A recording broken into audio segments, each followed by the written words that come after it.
Bonjour Essar Midani, vous êtes en direct avec nous sur Réveil Français TV depuis Damas et nous inaugurons le deuxième site rep pour la Syrie.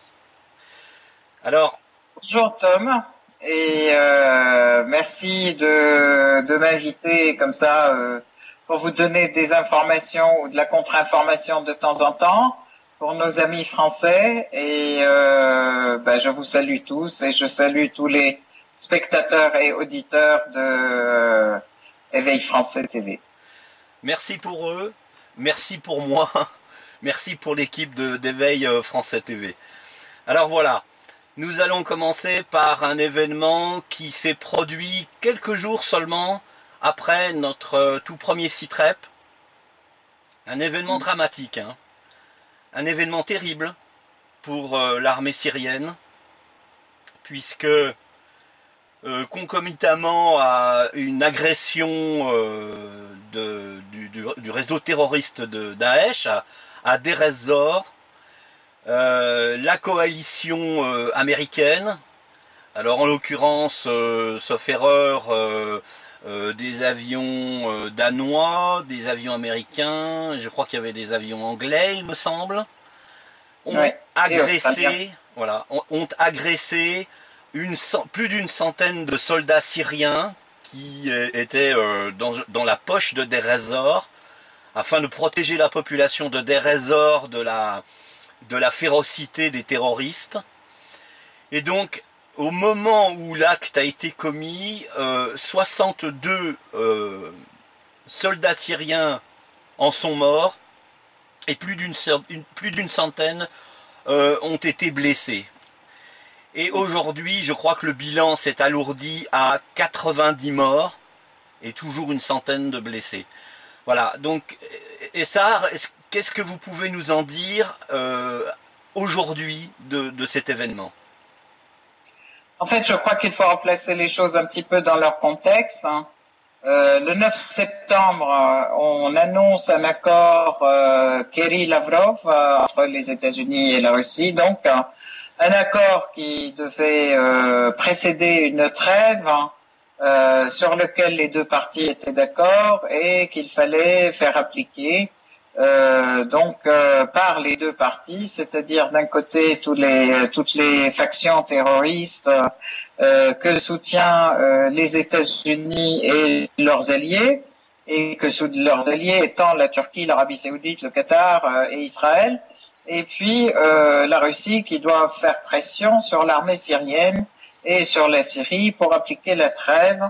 Ceci a été fait d'ailleurs en accord avec la Syrie, puisque la Russie ne s'arroge nullement le droit de parler au nom de ses alliés sans les consulter de manière systématique et en cours de route pour tous les détails.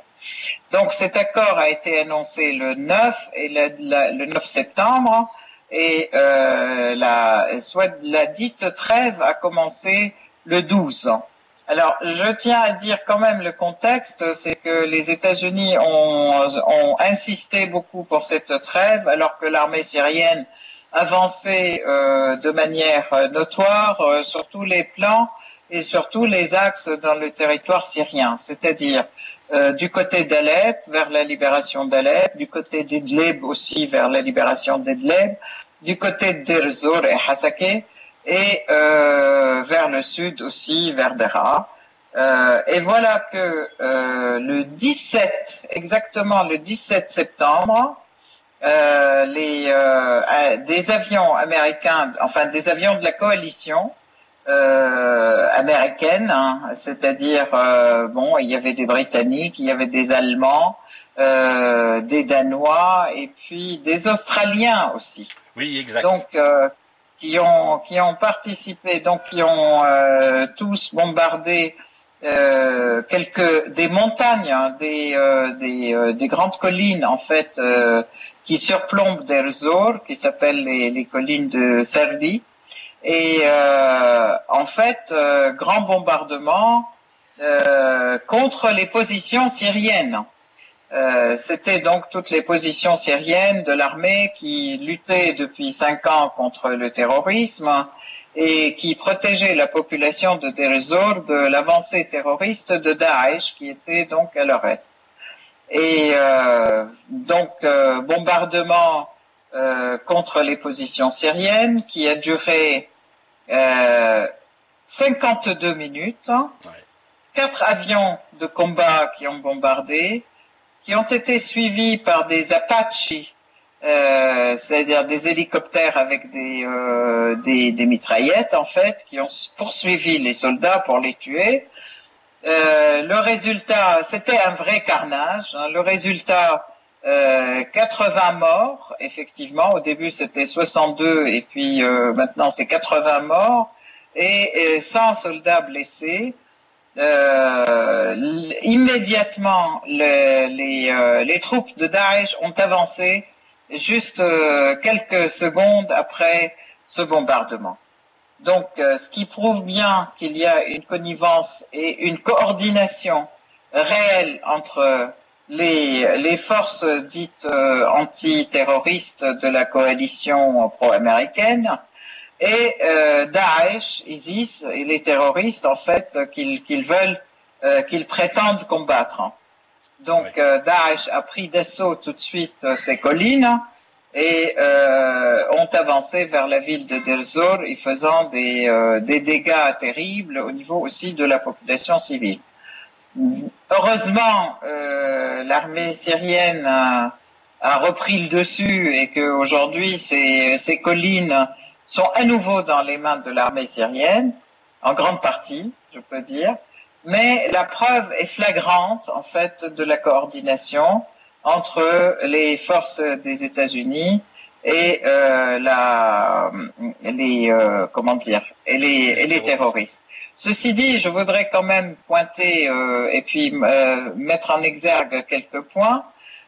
Premièrement, les États-Unis prétendent faire une coalition pour lutter contre ISIS, enfin Daesh et les terroristes d'Al-Nosra.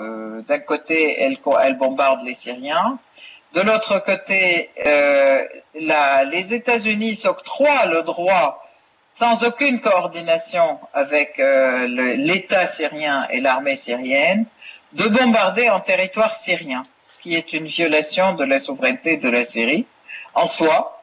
Oui. Et d'un autre côté, ceci aussi arrive en même temps, de manière conjuguée, et il faut voir ça vraiment dans le même temps, une avancée importante de l'armée turque au sein à l'intérieur du territoire syrien, encore une deuxième violation de la souveraineté de la Syrie, prétendant aussi combattre les terroristes, hein, mais les terroristes que combattent les Turcs, ce ne sont pas Daesh, mais ce sont les Kurdes, les Kurdes syriens. Donc c'est pareil, donc au nom de la lutte contre le terrorisme, violation de la Charte des Nations Unies, violation de la souveraineté nationale syrienne, ils se permettent de bombarder et de rentrer même avec des chars et des blindés à l'intérieur du territoire syrien. Il y a pratiquement 80 kilomètres d'avancée là actuellement dans le territoire syrien. Troisième point, de manière aussi conjuguée, attaque dans le sud de Jabhat al-Nusra, protégé par les bombardements israéliens, donc par l'aviation israélienne qui bombardait aussi des positions syriennes à l'intérieur de la Syrie au niveau du sud et qui protégeait l'avancée donc d'al-Nusra. Et tous ces pays qui prétendent donc lutter contre le terrorisme, en fin de compte, on voit clairement dans les faits que en fait ils les soutiennent, ou alors c'est une coordination étrange et une conjonction étrange des trois événements qui fait que les attaques sont simultanées et sont simultanées contre l'armée syrienne de manière à l'affaiblir et affaiblir sa résistance et sa lutte contre le terrorisme. Tout ça au nom de la lutte contre le terrorisme. Donc ça, ce sont vraiment des points très importants. et qui n'ont jamais été mis en exergue dans les médias, Oui. encore moins dans les médias occidentaux. Mais, Donc la trêve, suite à cela, donc oui. l'État syrien alors et l'État russe, je tiens à dire quand même, à signaler que la trêve qui a été déclarée le 12 septembre a été très vite dénoncée par beaucoup de factions, par toutes les factions terroristes qui opèrent en Syrie, donc Fath al-Sham, Ahrar al-Sham, Al-Nusra, Daesh bien entendu, ils ne reconnaissent pas du tout la trêve. De toute façon, eux, ils sont pas dans la trêve, Daesh et Al-Nusra.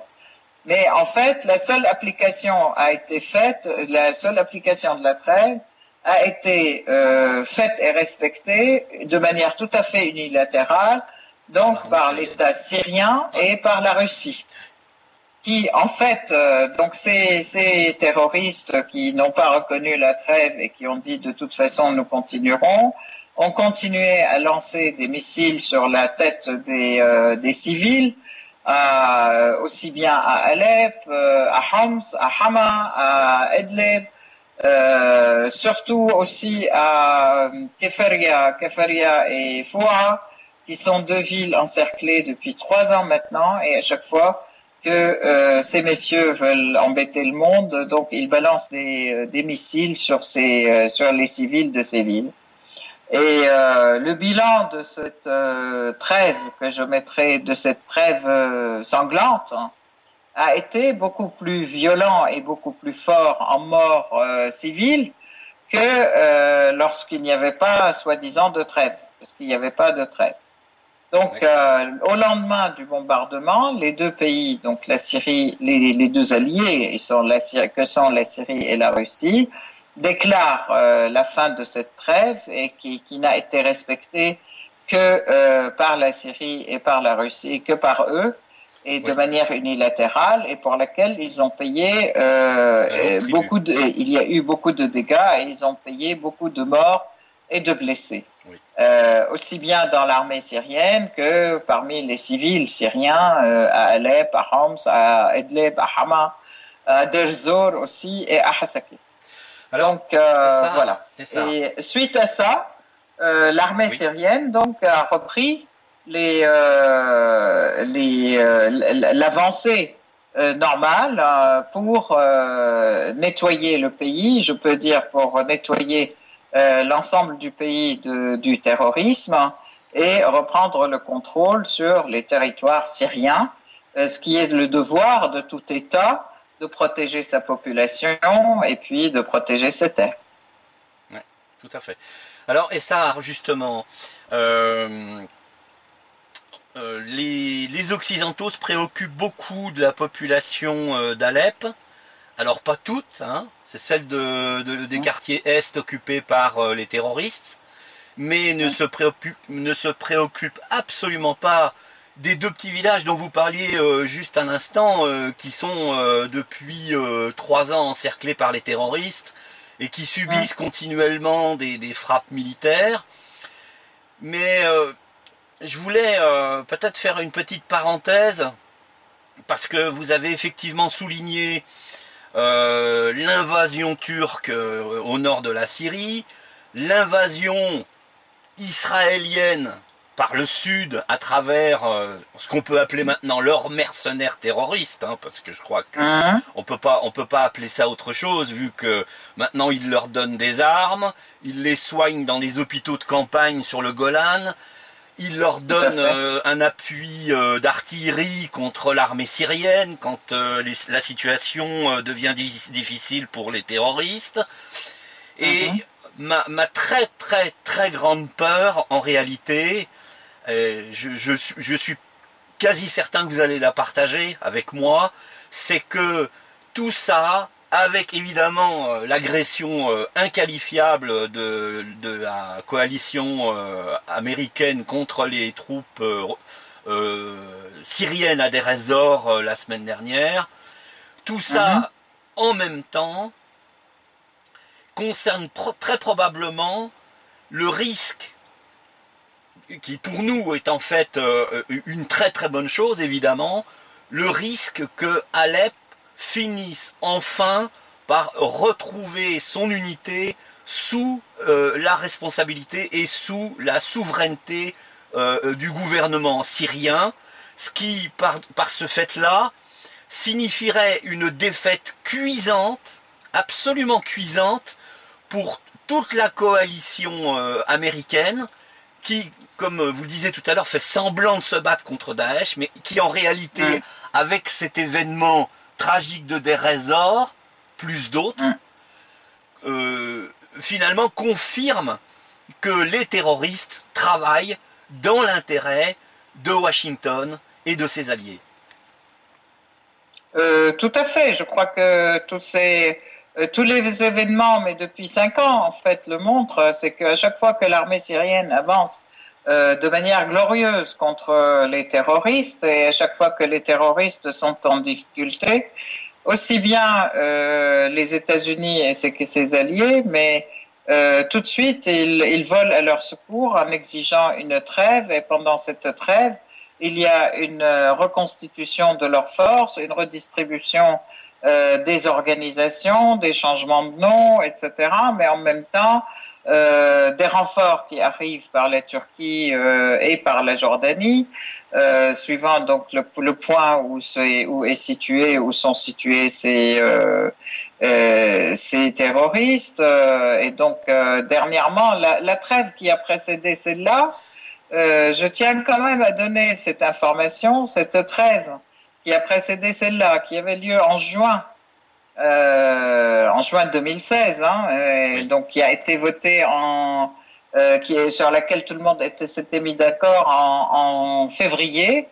Et donc en fait, il y a eu 10 000 djihadistes complémentaires qui sont venus renforcer les rangs des terroristes à Idlib. Oui. Et il y a eu 2 millions de tonnes d'armement qui ont été distribués par les États-Unis. Donc, 1 million qui a été donné à Daesh, non, un demi-million à Daesh, un demi-million de tonnes à Daesh, un demi-million de tonnes à Al-Nusra, et les autres ont été distribués à toutes les autres factions terroristes ou appelées opposition modérée, etc. Oui. Et en fait, il y a tout un cinéma qui est fait autour du fait que, d'une part, les États-Unis ne veulent pas rendre public tous les points de l'accord. Ça, c'est un côté qui est absolument étonnant et effarant. Et de l'autre côté, c'est que, en fait, en plus, le fait de ne pas rendre public, mais c'est qu'ils ne veulent pas s'engager à appliquer l'accord. Donc, c'est très bizarre. Ils signent des accords, ils ne les appliquent pas. Leurs alliés ne les appliquent pas, puisque leurs alliés, ce sont les factions terroristes appelées opposition modérée ou pas. Oui. Mais en fait, ils n'arrivent pas à faire pression sur eux pour appliquer la trêve. Et ils veulent que la Syrie applique cette trêve, alors qu'elle l'a appliquée, effectivement, la Syrie l'a appliquée, et malheureusement, ces trêves sont très sanglantes, en fait, pour tous les civils, puisque c'est eux qui en écopent. Maintenant, en Syrie, quand on parle de trêve, les gens tremblent. Et ils ne veulent surtout pas de trêve, et ils veulent au contraire une action militaire qui aille jusqu'au bout. Oui, ils veulent vraiment que ça aille jusqu'au bout militairement. Ils disent franchement, à chaque fois qu'on sait quand même qu'à chaque fois qu'il y a une trêve, c'est pour qu'ils s'en renforcent, c'est pour qu'ils prennent des renforts, c'est pour qu'ils prennent des armes, et il y a des renforts qui viennent les rejoindre en fait, réellement, physique. C'est la raison pour laquelle d'ailleurs le ministre des Affaires étrangères russe, Sergueï Lavrov, a expliqué d'une manière solennelle que désormais aucune trêve ne serait signée avec les Russes, les Syriens et leurs alliés si cette trêve était respectée uniquement unilatéralement. C'est-à-dire qu'il fallait absolument que toutes les parties signataires respectent cette trêve. Sinon, la trêve n'aurait aucune valeur et je crois sur le terrain d'ailleurs que les Russes, particulièrement exaspérés par le comportement des Américains, ont ces derniers temps redoublé d'intensité leurs bombardements contre les secteurs occupés par les terroristes. Mais c'est très clair que maintenant les Russes, alors on pourrait interpréter ça comme étant finalement la prise de conscience d'une certaine naïveté, mais en réalité je crois que les Russes voulaient démontrer au monde d'une manière indubitable que les Américains jouaient un jeu trouble, un jeu double, et que c'était la seule manière peut-être, malgré tout, malgré les victimes, de démontrer que les Américains n'étaient pas de bonne foi et que leur seul objectif, et ça apparaît de plus en plus d'ailleurs chaque jour comme étant finalement la seule explication de cet acharnement de la coalition US contre la Syrie, c'est la volonté de détruire la Syrie, de chasser son gouvernement pour en faire une espèce de terre vierge qui pourrait être livrée à un pays tiers dont je tairai le nom. Oui, je pense qu'en réalité, il y a cet aspect en fait dans la politique russe qui est l'aspect de documentation très systématique de tout ce qui se passe, et effectivement pour le montrer non seulement au Conseil de sécurité et à l'Assemblée générale de l'ONU, mais aussi pouvoir le montrer au niveau de tous les peuples, pour montrer la mauvaise foi américaine, les Américains qui signent des traités qui ne les appliquent même pas, qui signent des traités qui ne veulent même pas les rendre publics, et qui mettent en place des accords qui doivent être appliqués par les autres, et ils sont les premiers à les violer. Donc ça, c'est effectivement un point très très important de ces trêves, bien que le sang syrien en a payé largement le prix. Oui. D'un autre côté, c'est le prix effectivement de la prise de conscience mondiale et de tous les peuples de la nature américaine et de la nature de cette coalition qui est anti-peuple, et pas seulement les peuples, le peuple syrien, mais contre tous les peuples de la région et contre tous les peuples en général. Puisque les États-Unis veulent absolument imposer des solutions à tout le monde qui leur conviennent à eux, mais qui ne conviennent pas nécessairement au peuple. Alors ça, c'est un premier point. Le deuxième point, le fait qu'ils fassent des accords. Alors le premier point de ces accords, c'était effectivement une coordination entre on apprend aujourd'hui en fait que le deuxième point que les Américains ne voulaient pas dévoiler, c'est que c'était la coordination entre les forces américaines et russes contre le terrorisme. Oui. Et ce point a fait un grand débat au sein de l'establishment américain. A commencé par donc les responsables du Pentagone qui disaient que c'était complètement contre toute intelligence et contre toute capacité. Comment ça, nous allons coordonner avec les Russes alors que ils sont censés être nos ennemis. Donc ça, c'est un point qui n'a pas plu du tout et pour lequel il y a eu une opposition farouche au Pentagone. Et le deuxième point, c'était un échange d'informations en ce qui concerne les sites des terroristes. Hein. Donc une coopération de renseignement, je peux dire, entre les Américains et les Russes. Ouais. Ben, ça aussi. Ça a été violemment dénoncé par une partie de l'establishment américain, notamment les néoconservateurs, les faucons en fait américains, qui refusent à ce qu'il y ait ce type d'accord et ce type de coopération contre le terrorisme. Et ils reconnaissent bien que le terrorisme est un danger, mais en fin de compte, au fond, ils savent aussi parfaitement que le terrorisme, c'est leur instrument, que ce sont eux qui l'ont créé et qu'ils ne vont pas se mettre avec la Russie pour le combattre, en fait. Voilà. Oui, parce que donc voilà, ce sont des points qui sont il y a des points encore que les Américains refusent de dévoiler, qui étaient dans cet accord et qui refusent d'appliquer.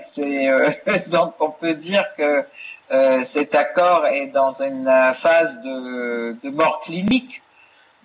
Puisque ils ne veulent pas l'appliquer et ils ne veulent pas le rendre public pour que les peuples et que le Conseil de sécurité et les Nations Unies puissent au moins en être informés et le faire appliquer. Oui.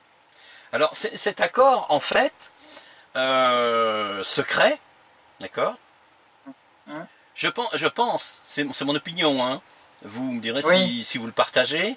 Il a été secret tout simplement parce que les deux points que vous venez de soulever, en réalité, sont un écueil de majeur pour les Américains et en particulier pour les néo-conservateurs. Parce que dans un premier temps, il faut se souvenir que Sergueï Lavrov, à un moment donné, et c'était début 2016, avait exigé des Américains qu'ils définissent les lieux où se trouvent les rebelles modérés d'une part et les terroristes d'autre part, de sorte que on puisse pas accuser les Russes de bombarder les rebelles modérés alors que ils étaient en train de bombarder les terroristes. Exactement, oui, voilà. Tout à fait. Et donc je pense que l'objectif ici c'était que il fallait pas que l'accord soit connu de tous parce que ça forçait les Américains à faire ce qu'ils ne veulent absolument pas, c'est-à-dire séparer des groupes sur lesquels ils ont en totalité un ascendant. Et ils ne voulaient pas rendre public cet accord sur le deuxième point qui était cette alliance avec les Russes, tout simplement parce que le bilan des bombardements américains comparé en laps de temps identique, au bilan des bombardements américains contre les terroristes est sans appel. C'est-à-dire qu'on voit très bien que les Russes ne font pas semblant de bombarder des terroristes, contrairement à la coalition US. Et donc on peut comprendre que cet accord soit resté secret. Parce que s'il avait été divulgué, et c'est ce que finalement la Russie commence à faire, c'est-à-dire rendre public cet accord pour montrer la mauvaise foi des Américains. Oui, après avoir longtemps insisté pour que les Américains le dévoilent eux-mêmes, en fait, puisqu'ils l'ont signé. C'était à eux de le dévoiler, puisque ça leur empêchait aussi, ça leur enlevait l'argument de dire ils sont en train d'inventer des choses qu'on n'a pas signées. Alors c'est sûr que c'est vraiment un point important. Et le point d'achoppement qui depuis l'année dernière, ça a été depuis Genève. La réalité, c'était quelles sont les organisations que vous qualifiez de terroristes et quelles sont les organisations que vous qualifiez de opposition modérée. Donnez-nous la liste et puis on essaye de voir. En réalité, ceux qu'ils qualifient d'opposition modérée comme Noureddin Zenki ou comme Fath Hasham, ça n'a rien, c'est rien d'autre que Al-Nusra qui a changé de nom, ou Ahrar al-Sham qui ont fait des massacres à Adra al-Umali et qui ont tué et coupé des têtes, les Noureddin Zenki qui ont fait aussi des ravages à Hamdarat. Enfin, ce sont des terroristes coupeurs de têtes et mutilateurs des gens, etc. Exactement comme Al-Nusra et Daesh. Mais pour une raison obscure et pour une raison quelconque, les États-Unis s'obstinent à vouloir les appeler opposition modérée. Alors, dernier point, je rappelle quand même que les États-Unis disaient qu'ils voulaient armer et entraîner 80 personnes de cette opposition modérée pour l'armée syrienne libre, etc. Ils les ont armés entraînés en Turquie dans une base entre la Turquie et Idlib, etc. Et on apprend très vite que tout leur bagage est militaire et eux-mêmes, ils ont rejoint Al-Nusra. Oui. Donc ils l'ont dit eux-mêmes en fait, donc les Américains. Donc oui. Voilà, il y a vraiment aucune différence et ce sont des vases communicants. À chaque trêve, on redistribue les éléments de ces vases et puis on les renomme et puis c'est reparti. Tout le monde le sait. Oui. Alors point encore très très important et très grave, c'est que tout ceci se fait avec une complicité importante de l'ONU et pas seulement oui. Une complicité, mais une véritable coordination avec l'ONU, ou je dirais même une couverture et une connivence avec l'ONU qui, à chaque fois que les rebelles sont en difficulté, c'est l'ONU qui soulève les points concernant l'aspect humanitaire, ces pauvres rebelles qui sont, bien sûr ils ne disent pas les rebelles, ces pauvres quartiers qui sont encerclés par l'armée syrienne, alors que ce sont les terroristes qui sont encerclés, mais ils ne disent pas, quand il s'agit de la population, par exemple la population de Deir ez-Zor, maintenant depuis 2 ans, ils n'ont pas d'eau, alors ils vont dans les rivières, ils sont en train de boire des eaux polluées, ils sont en train de se laver et de laver leurs fringues, etc. dans les eaux polluées, puisque Daesh a pris possession des circuits de distribution d'eau et surtout des centrales de traitement de l'eau. Donc les gens, ils vont dans les étangs pour prendre l'eau et donc il y a des épidémies, des problèmes intestinaux en pagaille qui se propagent. Mais ça, l'ONU, elle n'y est pas sensible du tout. C'est la population de Deir ez-Zor. Et les acteurs, ce sont les terroristes. Ça ne transparaît nulle part dans les rapports de l'ONU, ni dans les positions de Monsieur de Mistura. Par contre, oui. Lorsqu'il y a eu l'accord à Daraya pour sortir les terroristes de Daraya, et puis de sortir la population. En fait, c'est un accord qui a été fait par les Syriens, entre Syriens, et au lieu que l'ONU soit joyeuse, je peux dire, s'en réjouisse, que les choses avancent positivement dans le bon sens entre Syriens, ils ont commencé à dire, ça s'est fait derrière notre dos, ça s'est fait certainement pour faire un exode de la population, pour un changement démographique, il va falloir qu'on aille inspecter les lieux, etc., etc. C'est incroyable que l'ONU, qui est censée être arbitre dans cette affaire, qu'elle prenne parti oui. pour l'agresseur et qu'elle soit absolument très mal oui. Lorsque les Syriens font des réconciliations entre Syriens et entre l'État et même les terroristes, puisque Daraya a été l'accord de Daraya est très intéressant à voir. C'était en fait que tous les terroristes rendent leurs armes lourdes et ceux qui veulent se rendre à l'État, il faut qu'ils aillent se dire qu'ils veulent se rendre et qu'ils rendent leurs armes légères et ils suivent une formation, etc. Et ils profitent de l'amnistie du président qui est encore en vigueur pendant 1 mois et ils voulaient profiter de cette amnistie pour revenir à une vie normale dans le sein de la population et au sein de la patrie. Et ceux qui ne veulent pas et qui veulent continuer à se battre, ils partent avec une arme légère et on les conduit là où ils veulent aller. C'est-à-dire ceux qui veulent aller à Idlib, on les conduit à Idlib et ceux qui veulent aller à Raqqa, on les conduit à Raqqa. Et je crois que jamais on n'aurait pu voir un accord aussi clément, puisque c'est l'État qui assurait le transport de ceux qui se battaient contre lui, pour aller rejoindre d'autres qui se battent aussi contre lui. Mais l'objectif, c'était de sauver une grande partie de la population de Daraya qui était sous le joug de ces terroristes et donc voilà, les libérer de cette oppression permanente et puis trouver une solution pour la ville, la libérer, la vider des armes et des hommes armés, et puis reconstruire la ville, aider à la nettoyer complètement parce qu'ils ont planté des mines et des explosifs partout. Donc voilà. Et pour cela, la population de Daraya a été logés dans des centres d'hébergement qui ont été construits pour eux et qui sont tout à fait neufs, hein, tout neufs, et qui ont été bien équipés aussi bien par les services du Croissant Rouge que par les services d'aide de l'ONU pour les accueillir, et ils ont été bien servis avec les paniers alimentaires, l'accueil médical, etc., etc. Oui, Et donc, ils vont être logés là en attendant que Daraya soit réhabilitée sur le plan pour qu'elle soit habitable. Donc, réhabilitée au niveau de l'infrastructure et au niveau de la reconstruction.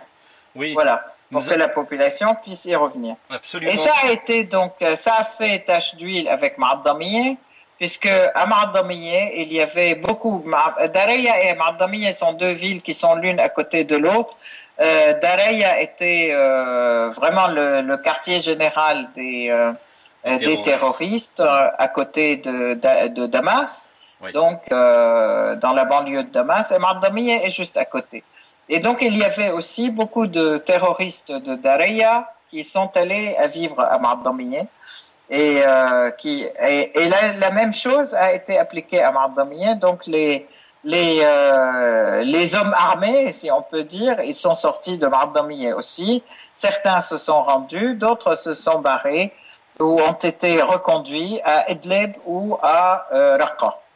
Et en fait, ce qui a retardé certaines choses, c'est que ils avaient peur aussi pour que le passage soit sûr, parce qu'ils avaient peur qu'arrivant à Idlib, qu'ils se fassent égorger par les gens à Idlib, par les terroristes de Daesh, parce qu'ils n'avaient pas combattu violemment, parce qu'ils ont perdu la bataille, etc. Donc il y avait aussi des peurs de ce style. Donc voilà. Et effectivement, la position de l'ONU et de Mistura là-dessus a été, permettez-moi de le dire, ignoble, vraiment.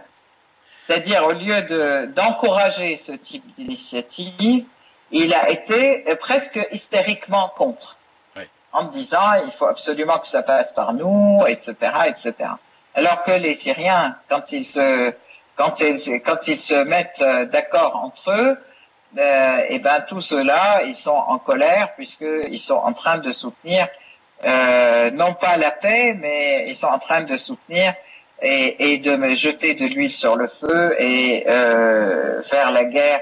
Animer la guerre en fait terroriste contre la population, mais au fond l'instrument des deux côtés sont les Syriens, malheureusement. Oui. Les bûches sont le peuple syrien.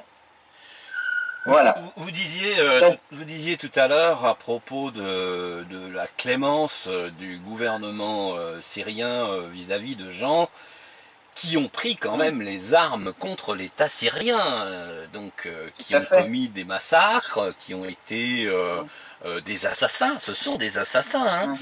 Et pour mieux mesurer en fait je dirais le côté magnanime extrême du gouvernement syrien, c'est de se rappeler que tous les gens qui en Europe, en particulier en France ou aux États-Unis, ont été détectés comme terroristes en train de commettre des actes de terrorisme, il n'y a pratiquement personne de vivant aujourd'hui. Ils ont tous été tués sur place ou ensuite.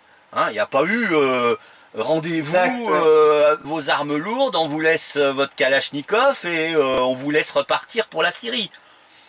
Exact. Hein, exact. Je veux dire, est-ce que l'exemple, la comparaison est suffisamment éloquente pour montrer à quel point la critique qui a été formulée contre le gouvernement syrien à propos de Daraya était d'une mauvaise foi crasse.